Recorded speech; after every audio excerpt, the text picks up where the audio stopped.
Days turned into weeks, and slowly something surprising began to happen.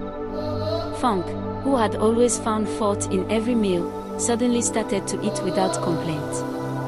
Her shouting reduced, her insults grew fewer. Every evening, she looked forward to Abike's meals, sometimes even smiling after eating. Femi noticed the change. One night, as he watched his wife finish a plate of jollof rice without saying a single negative word, he raised his brows in surprise. "Funk, you didn't complain today," he said with a small smile. Funk shrugged but couldn't hide the satisfaction in her eyes.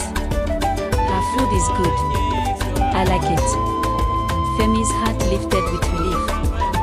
For the first time, he felt hope that maybe his wife could change. Maybe, just maybe, life with Funk would no longer be filled with endless shouting. But what Femi didn't know was that this change in Funk wasn't just about the food. Something deeper was happening inside her, something even Funk herself could not explain. As the years passed, Abike proved herself as the most reliable maid Funk had ever employed. She did her duty diligently, cooking delicious meals, cleaning the house until it sparkled, and serving with a constant smile.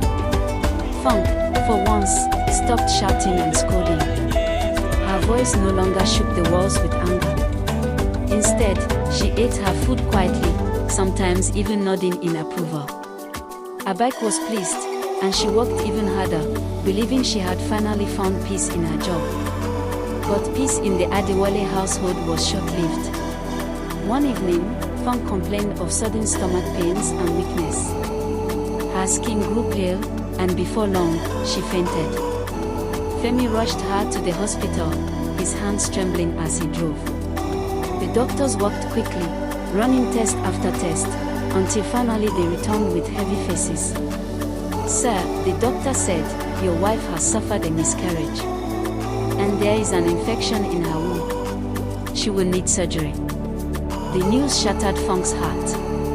She cried into Femi's chest, her tears soaking his shirt. "Our baby, Femi. I lost our baby," she whispered, her voice breaking. Femi held her, his own eyes wet, whispering prayers under his breath.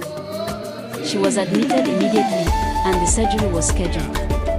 While Funk lay in the hospital bed, fighting for her life, the atmosphere in their home began to shift dangerously. Abike, once modest, changed her dressing.